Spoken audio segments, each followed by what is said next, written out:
And the question was the following: who and what is a human being? Now, it's obviously a question that has a considerable amount of age behind it, but we wanted a series of philosophers. I was thinking first of all of Plato.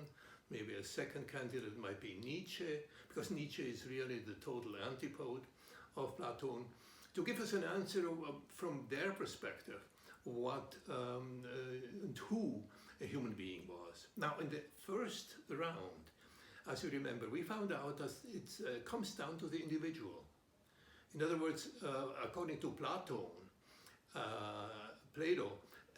there is no such thing as somebody else saying what a human being is except the individual. That means he or she. Why is that so? Because Plato had this idea that he put in the mouth of Socrates, that when it comes to the birth of the self, the birth of the human being in its fullest form, it is always an inside work for each individual. That question is perpetually open. And so that makes philosophy, in my opinion, a kind of discourse of evocation. That is, the philosophic discourse cannot really pronounce truth for the individual. The individual has to recognize that by herself, by himself. And the interesting part of Plato is that, in his opinion, in the text that he puts in Socrates' mouth, it is clear that the individual has all the resources, intellectual and otherwise, to come to terms with that question. And so the dialogue of philosophy aims at getting that rich resource of the individual out into the open.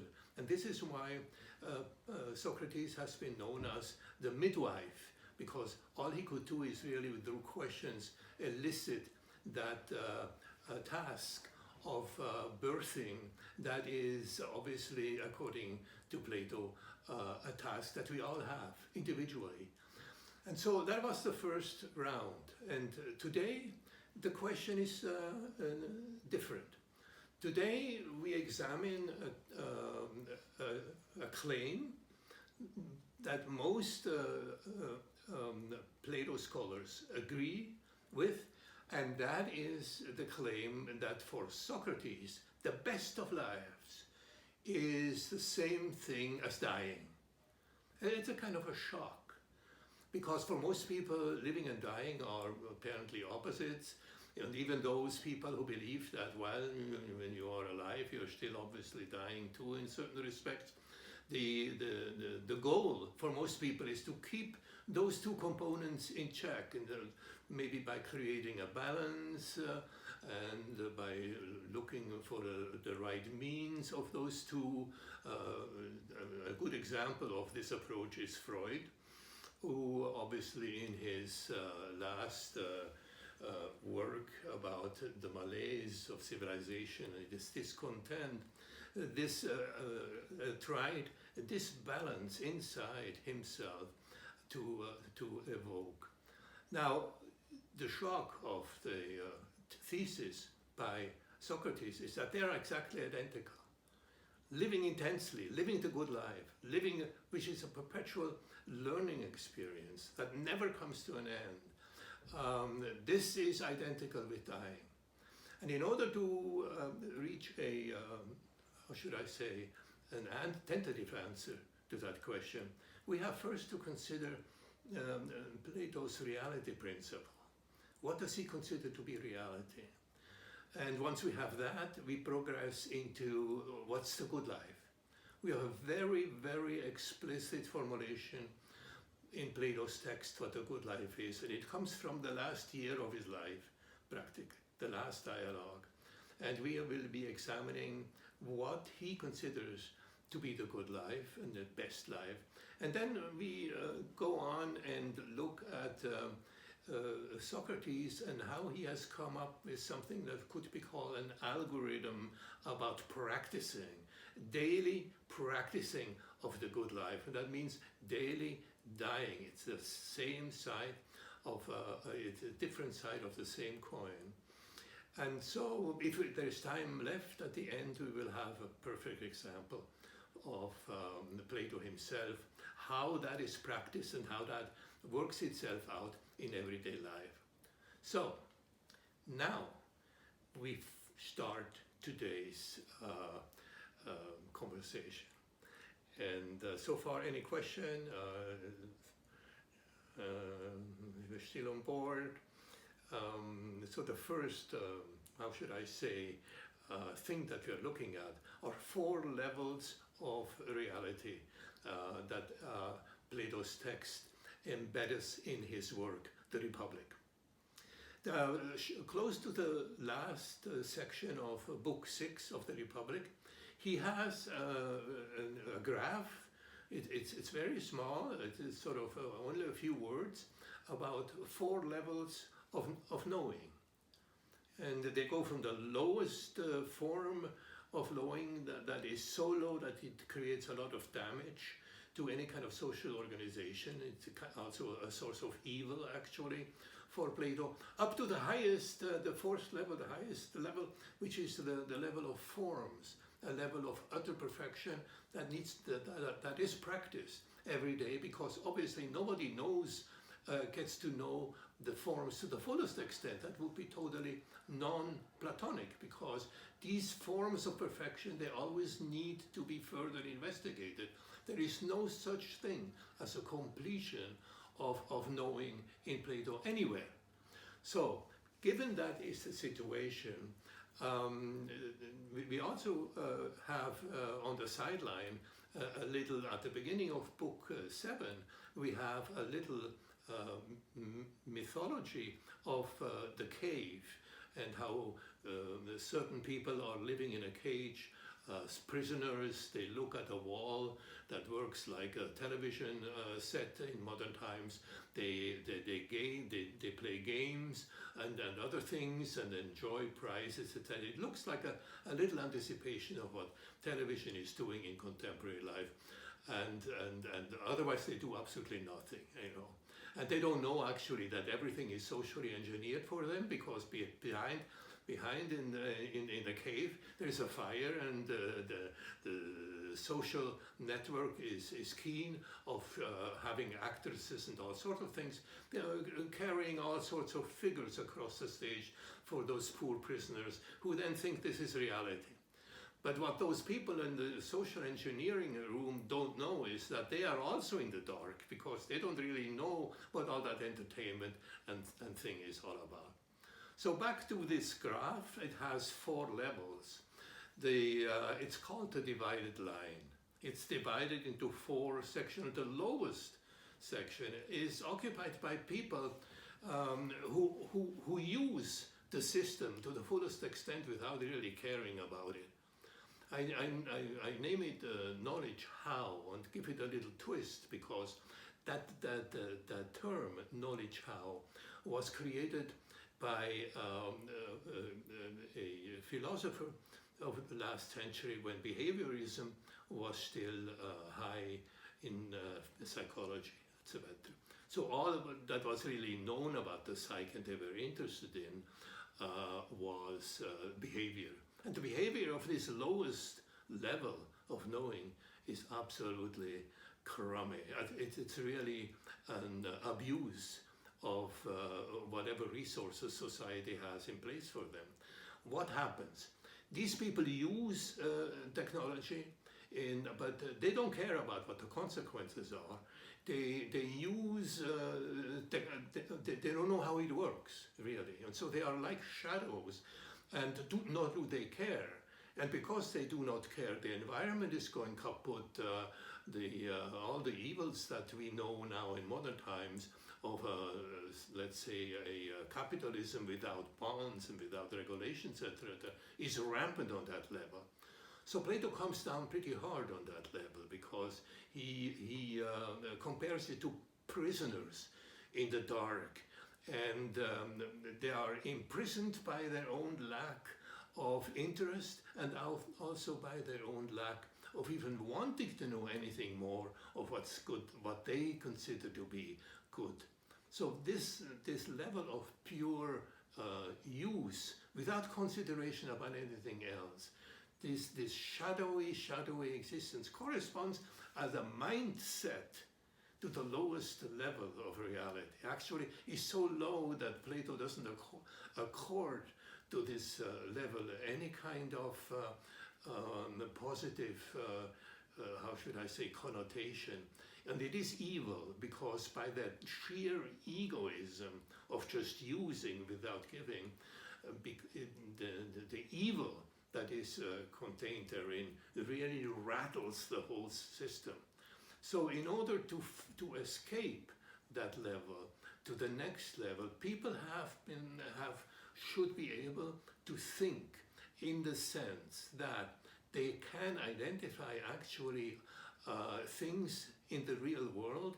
They can start building opinions about things. They can reason about things. In other words, on the second level of this divided line, people are interested in facts.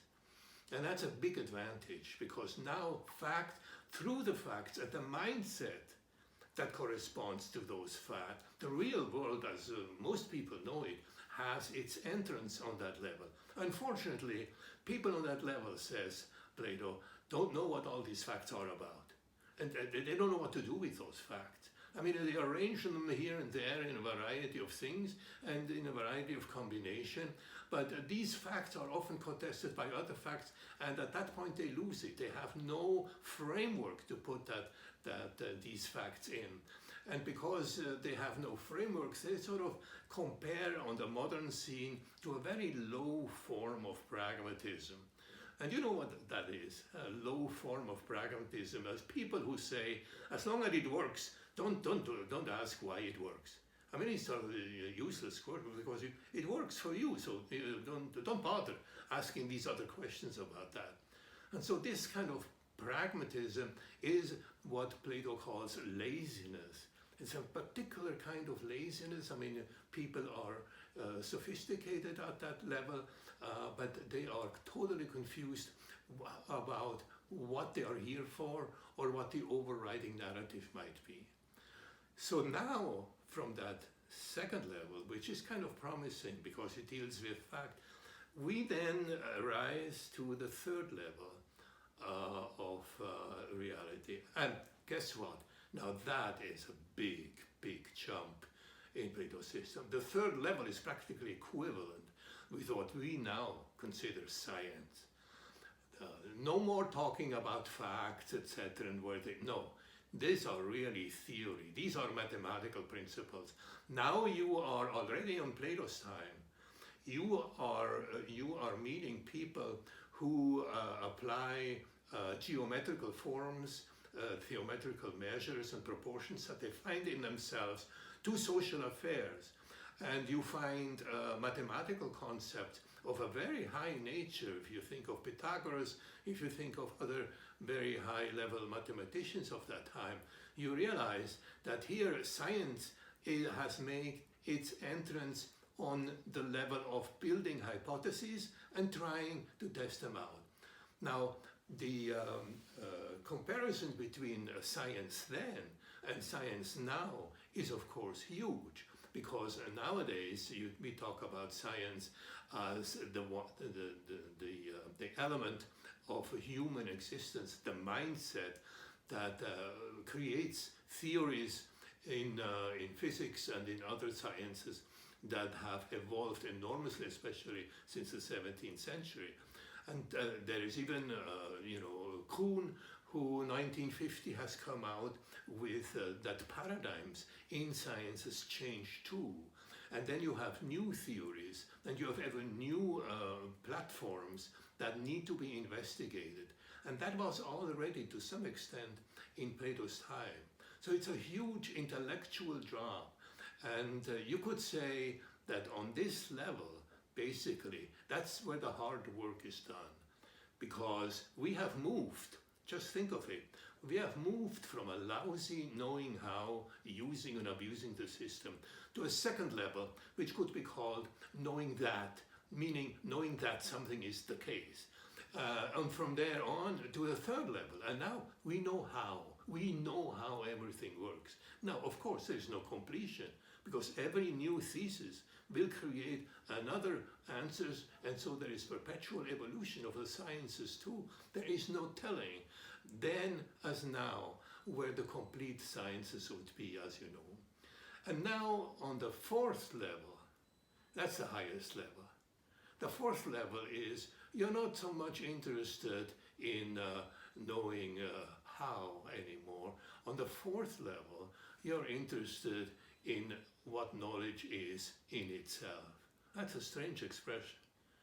I mean, mostly when we talk about knowledge, we say, hey, I know this, I know that, I know this theory, I know this science, I'm a specialist here, I'm a specialist there. But knowing about knowing, this kind of meta kind of level of knowing, it's you only find a few people who are doing that, and that's all the philosophers.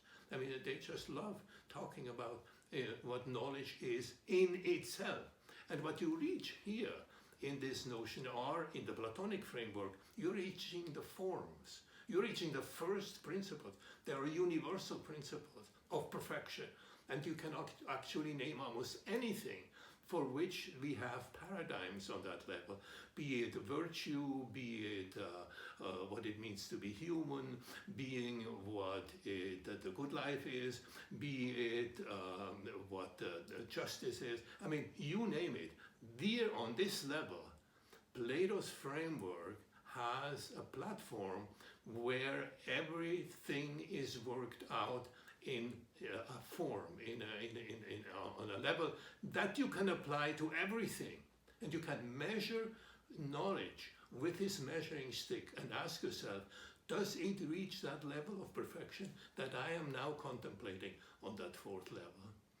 And so you have the complete picture, the complete reality, the most intense reality on the fourth level, going all the way down to where people busily doing science and figuring out what the world is like, very solid testing, retesting. You may recall a philosopher called Popper, who was more interested actually in falsifying theory, which is so typical of the sciences, the interest, can I really verify that? And so there is great progress, and then further down into the world of just the fact collectors, and down to the abysmal world of the prisoners of their own ignorance. And so we have now a model, my dear colleagues, we have a model now where we can approach what a good life is. And before I go into that, I think it behooves me to stop and ask for questions, if you have questions of what I just said. The good life. Again, I am reading the definition of the good life from the latest dialogue that Plato wrote. It's called the Philebus. And the Philebus is a dialogue, long, difficult to read, which is about one thing only, and this is about pleasure. Now, you tell me whether you ever heard that the mature Plato, the one that in a few years would go to Hades in Greece, that the mature only talked about pleasure.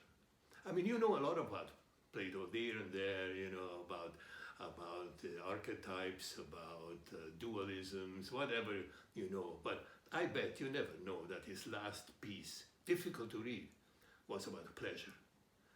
Because he thought that a life without pleasure was not worth living. Now this is in contrast to what you normally hear when you hear Socrates say, a life non-examined is not worth living. That comes from a relatively early Plato, early Socrates. That's the Socrates' apology. That's the Socrates where he was investigating on the beliefs of the citizens, co-citizens, and found himself to be the wisest because he knew nothing, or at least he knew that he had to further look for truth towards an infinite and nowhere inside. So there is sort of an interesting inversion of a life non-examined is not worth living toward a life without pleasure is not worth living. Now we have to find out what pleasure is. But first, let me first just come out and say what a good life is for this late Plato. It's characterized by three forms. The first form is the form of proportion. The second form of the good life is the form of beauty. And the third form of the good life is truth. They are interactive with each other so that it's a sort of a mixture of forms, so that the good life cannot just be stated in one form, as of saying the good life is this or the good life is that. No, the good life is always mixed, and it's mixed precisely with the forms that it lives on. And would like to go with you very briefly into what it means to be in touch and living actually with those three forms that constitute the good life. So first we have proportion. Now proportion, as you go down to the third level of reality that we discussed, proportion was huge. Actually, when it came to, for the Greek, when it came to eliciting the innate knowledge people have in themselves about basic form, the first notion they have, the first result is really that they have a lot of geometrical notions. That is, notions about the forms of space. It's sort of still Euclidean, if you want. It's sort of Euclidean geometry. That's all living in individuals. There is a dialogue, as you know, called the Meno, where Socrates demonstrates in front of everybody else. He takes a slave, a very young slave, young man, and starts a discussion with that slave boy. And you would not be surprised after a series of questions. What do you know? This slave man, he knows about geometrical proportion. And obviously everything what the mathematics of that time was about, it was the right proportion. And so when you see proportion as a form, then you realize that the right proportion of everything, of the movements of the universe, which is a matter of the soul, by the way. We can maybe talk about the soul next time if you're interested in. But so the movements, every movement in the universe, every kind of art, every kind of thing you want to find out has to have the right proportion. It also has an ethical nature. It's not just geometrical and mathematical and algorithmical and what. No, it has an ethical notion insofar as those forms of proportion have to do with the right form of living. For instance, the moderation. It's a huge form in itself. Moderation, sometimes also called temperance. It is the Greek word for it is sophrosine. And what it means is that on the ethical side also, there needs to be this perfect proportion that we already got to know earlier when we contemplated the self-knowledge. When self-knowledge, obviously giving birth to yourself through conversation, giving birth to yourself in a community by interchanging your views and your values with values of other people. This kind of self-knowledge was always tied to the other side, not too much, don't too much. Apparently self-knowledge one-sided is damaging to us. I mean, again, we have, even when it comes to knowing yourself, it seems to be you have to know the right proportion. So part of the good life, then, you could say, well, it penetrates everything for the Greek everyday life. For instance, there is an old poet in Athens who said that when you live, you have to plan out for the next 50 years. And at the same time, you have to be prepared to die tomorrow. Now, what is the right proportion of this again? Where do you go in what direction? And so proportion has an effect that permeates, and this is why it's called a form. It's universal. The trick is, but all it gives you is really the structure and the admonition: study the forms of proportion. Study them in your environment. Study them in a very narrow confines, maybe of a family life, of the proportion that work has in your life vis-a-vis the other duties that you have besides work, the loving, etc. The difference between hating and loving is obviously a proportion kind of question, and so on and so forth. So it really has large implications, and it's already interrelated also with that other form of the good, which is called beauty. Now, it may surprise us that beauty is coming immediately after proportion, but remember what proportion really meant for the Greek. In art, in sculpture, in science.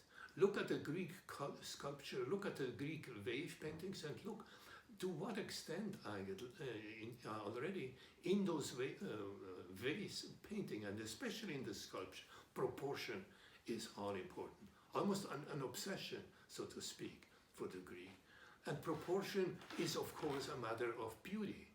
It is a matter of seeing proportion lived out in the way the world is created, the world operates, etc. But it is also seeing the beauty of the harmony of the proportion in every successful social arrangement.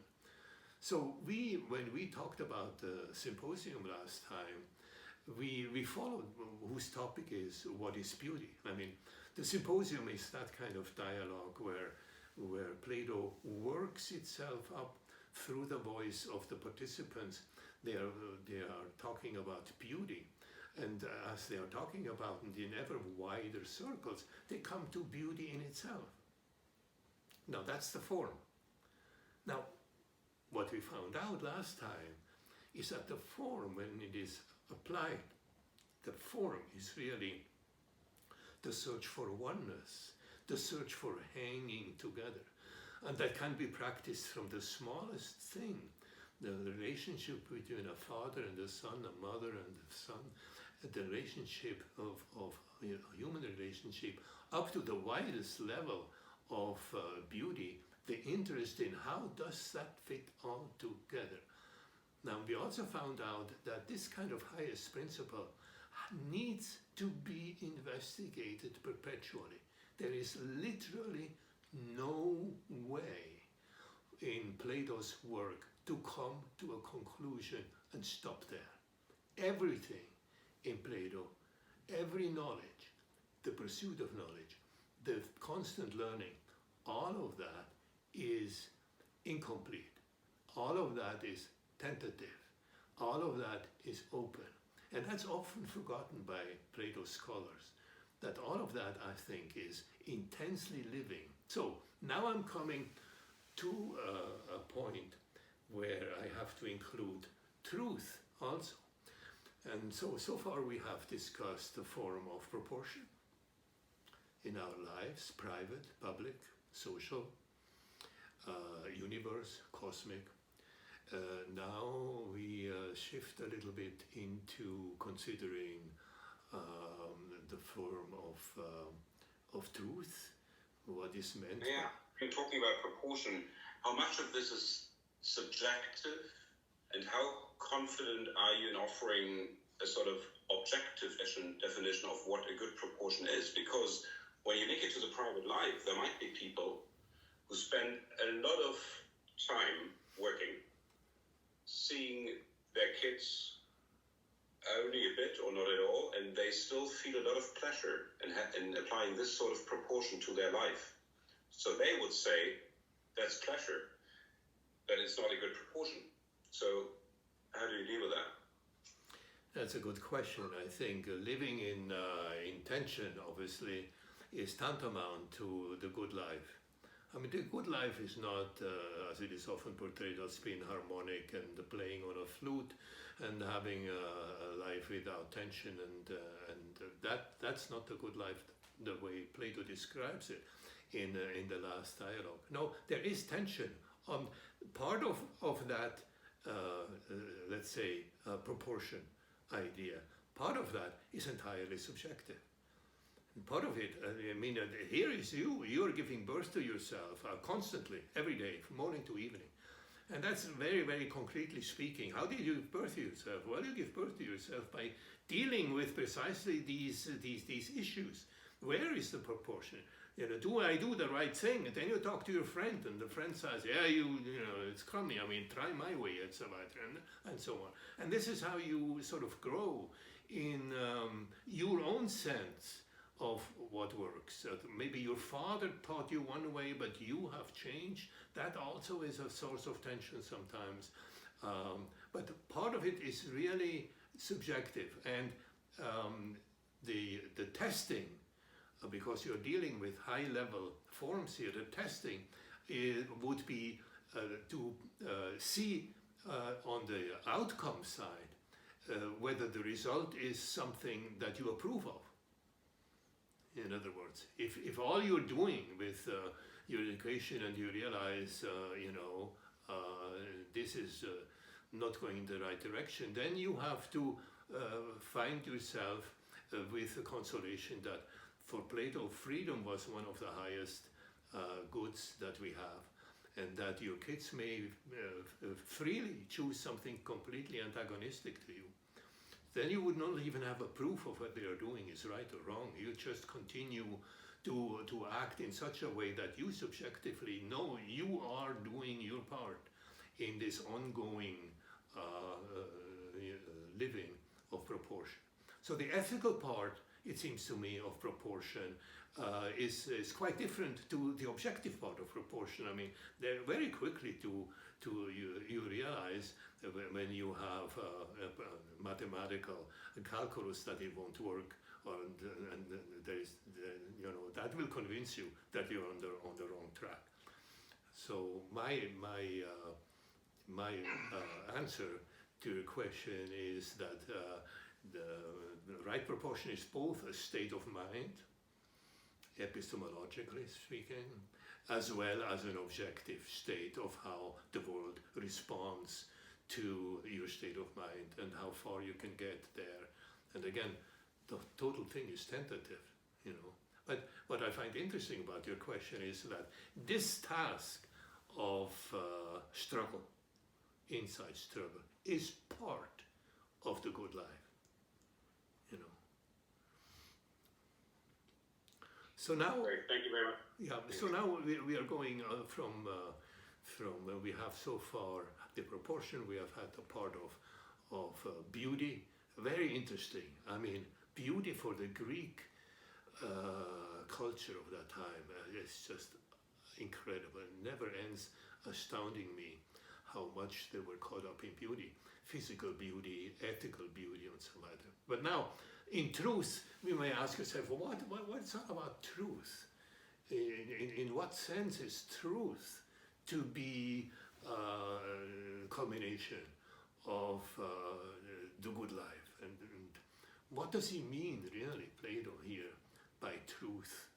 And what he means by truth is the unveiling of ignorance at all times, no matter where we are in the Platonic framework. On the lowest level, abysmal level, second level, third level, successful scientists, no matter where we are woefully incomplete, woefully.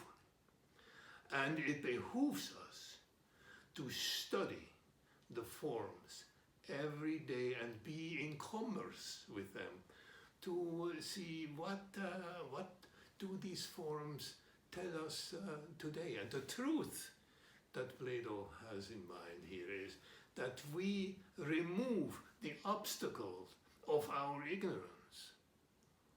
That is highly exciting. And because it is so exciting, I think I owe it to myself now to, how should I say, give you a little bit an insight into how these three forms work together of the good life. Number one, we can say that thinking of proportion and thinking of beauty and truth, number one, the good life is the life that is learning, perpetual learning. You never, in the Platonic framework, can you put down your behind and say, this is it, thank you, ladies and gentlemen, I've got it. No. That puts you immediately down to that second level where you have no idea what really is going on. So intensively living is looking out for that new insight, which is just around the corner, every day. The minute you wake up, okay, what's new today? Okay, now to incorporate that, and that is really the highest form of living. But guess what? It coincides with letting go of the old. And most people have problems there because, the old, the wrong beliefs just keeps on persisting, etc. You have to get rid of it. And you can only get rid of it if you discover new things.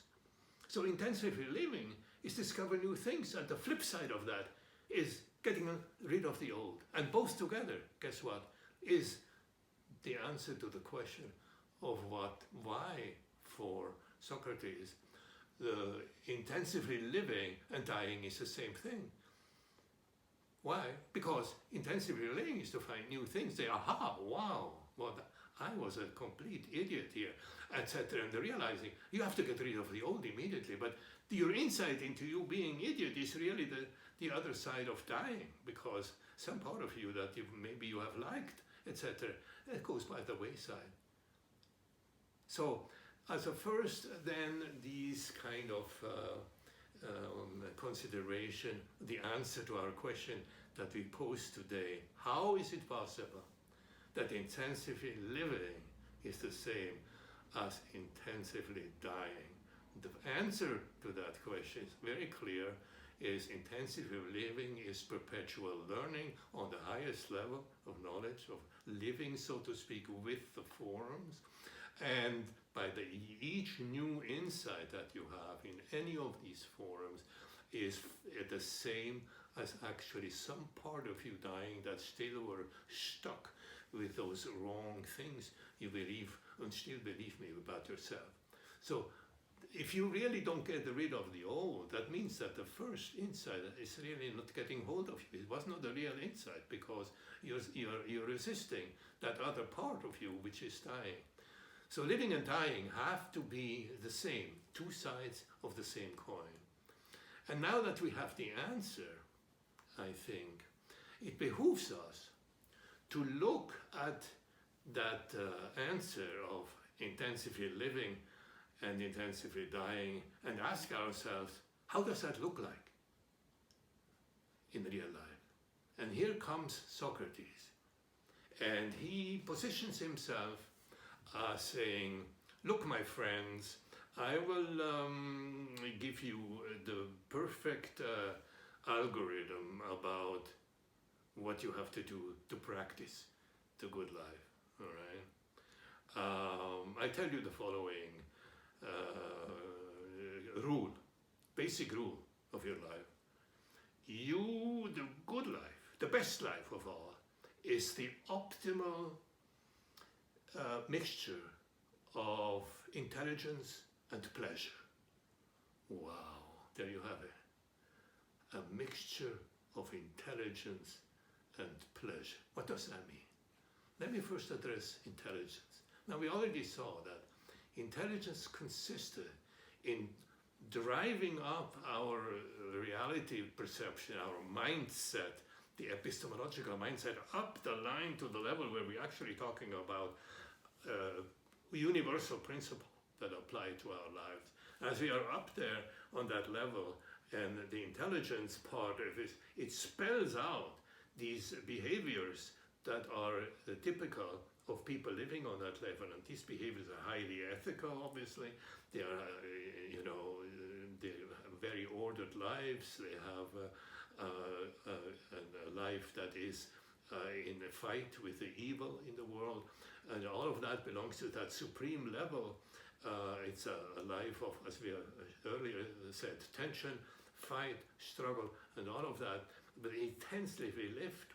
And the intelligence part of it is really to lay that out, but in ways that are understandable.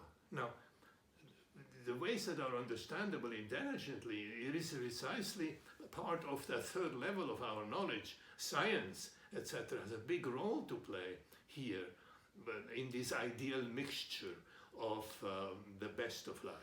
In fact, it has the main role to play as far as intelligence is concerned. That is true intelligence. Theories, testimony, trial and error, try find out, wasn't work, try something better, and so on. That is really the highest level of the truth element as intelligence. But guess what? Socrates said, this is too cold. This won't work. This kind of intelligence, as beautiful as it is, it's part of the picture. What really is necessary is that other part, and that is pleasure. Whoa, you say, now wait a minute. What do you mean pleasure? Yeah. Intelligence without pleasure is dead. Whoa, now wait a minute. I mean, I've never heard that. Yeah. Now Socrates is telling you that. What does he mean by pleasure? Now he has enormous amount of classifications for pleasure. I don't want to bore you with it because how should I say, the classifications of the late Plato are endless, about mixed pleasure, not mixed pleasure, good pleasures, so pleasures, pleasures that can tear you down, and so on. But he identifies among all these pleasures possible the so-called pure pleasures. Wow, what is the pure? When is a pleasure pure? When the pleasure is pure exactly when in itself it is the good life. Now figure that one out. This is not a pleasure that's good for something. In itself it is good.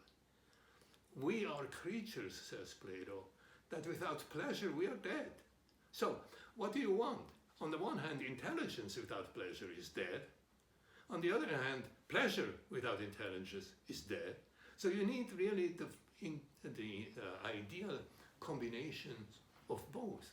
They're working together. And the interesting thing about the pleasure, the pure pleasure, that are good in itself, you can feel it when you, so in German the word would be Lust, die reine Lust. But the interesting part of that it is a pleasure which is intrinsically good. So I'll give you an example, a very brief example of this pleasure. Part of the examples that Plato gives is that the pleasure of anticipation. What is that?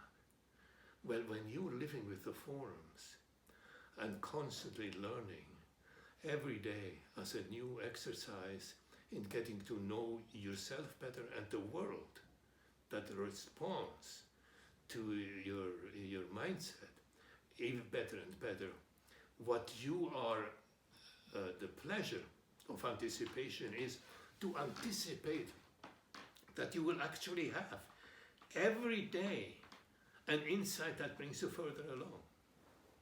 That's a pure pleasure. But guess what? Ironically, it's also the pure pleasure in dying.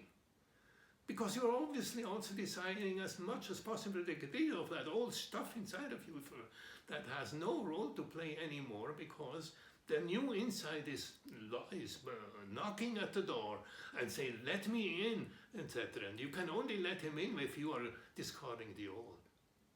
So here you have a meeting place of pleasures. It's one pleasure. The one pleasure of anticipating the new insight. It can happen anytime.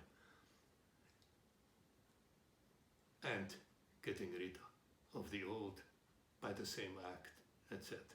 One pleasure, it's the same as living and dying. And now I have to make a little pause because I see we are advancing a little bit. I have on the program Plato's own example, but I will wait a little bit and see how you are reacting to this portrayal of the good life so far. Well, all I can say, Eugen, is it's a real, not to say it's a pure pleasure to listen to you. So thank you very much for what you've already told us. What I was thinking about when you talked about, let's say, the combination of dying and living and the pleasure and the intelligence is, to what extent would you say is the body and mind, or the body and soul relation, as Socrates and Plato conceive of it, essential for this kind of vision of a good life? Well, yes, it is essential. And it all comes down to Plato's doctrine of the soul. Now, the only thing that can produce any motion in the universe is the soul. Even evil motions. Even the evil that we're seeing, it's caused by souls. There are certain Plato scholars, Vlastos is one example, about 60 years ago. He recommended the matter was the source of, evil and ignorance, but modern scholars do not agree with that anymore. So that dualism is out between matter bad and intellect good. But what is still valid and responds to your question is that any kind of solution to this notion of where you are with regard to those basic paradigms of universal paradigms of life is caused by the intellect and nothing else. So this intellect is in perpetual tension with obviously the lower forms of knowledge. They are, especially the lowest form, I don't even need to comment upon, that's just abhorrent, these people who are using and abusing everything in their life. But the second level, where you see that people deal with facts and so on, and what you do is trying to organize these facts from the third level on. This is called applied science. And the science that finds application in the realm of space. Space was big for the Greek, space and time. So the science applies what it finds in theory, and mathematics too, it's a good model for that, in the worlds of facts, etc. So it has this sort of organizing principle because they know how and why they are doing it. And so in that sense, I would answer your question. There is still this sort of dualism going on, that all good really comes from the intellect. Now we already saw that intellect without pleasure by itself is no good. But otherwise, I really think all good stems from science. That would be one part of the sentence, and the other part of the sentence would be all good comes from ethics, which are the more behavioral kind of virtues that are on that level. But that there is definitely still now in many, and also in my mind when I read Plato, always that notion that the source of ignorance, while it is the soul, that always is the cause of the soul of ignorance. Where it is really played out is in the world of space and time, which they called phenomenal world. And that gives a little bit, how should I say, a bad rap to people, or for people, who are only interested in materialistic pleasures, are only interested in their own side of the coin, but because it's very important for Plato to produce a change in people's mindset from individualistic, only me, towards the common good. The common good, as he is outlined in proportion and in beauty and truth, that really puts a halt to these kind of subjective space-bound pleasures that many people feel. And I think you're right. I mean, that's definitely still valid. There is no reading of Plato's text without having that notion that somehow the intellect, the power of the intellect, power of science, the power of ethics, the power of these forms, that's where everything happens, really.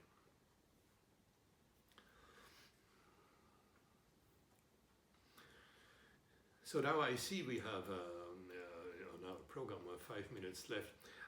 The example that I would like to give you for a perfect exemplification of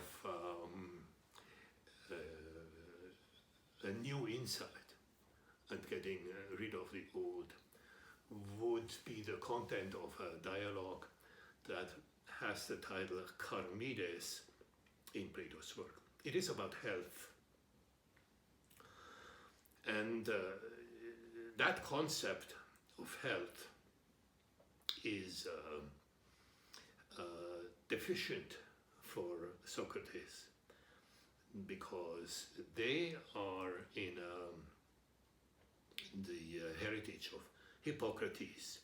Hippocrates, around 500 BC, tried and was successful in changing the temple cult of healing towards only recognizing physical causes.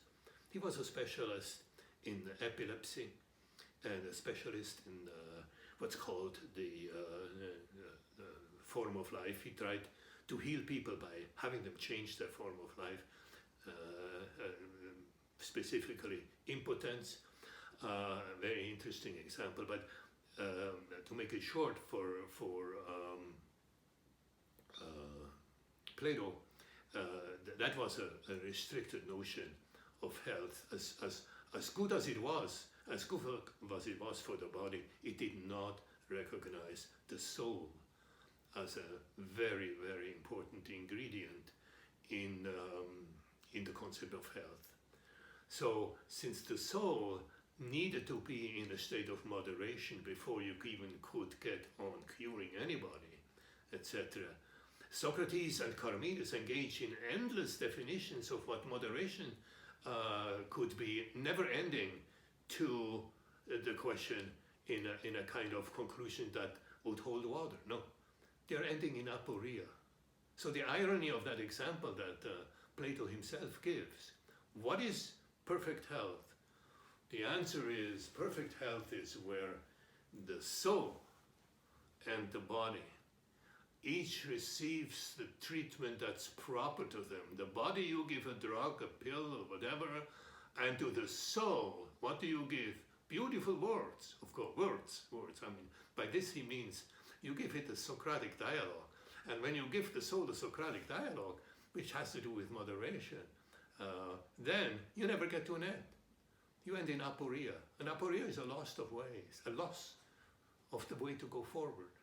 But also an encouragement. Now you have to find out a new thing. And the end of the dialogue is that Socrates has Parmenides convinced he has to look now into the soul component of health, not just into the bodily dimension.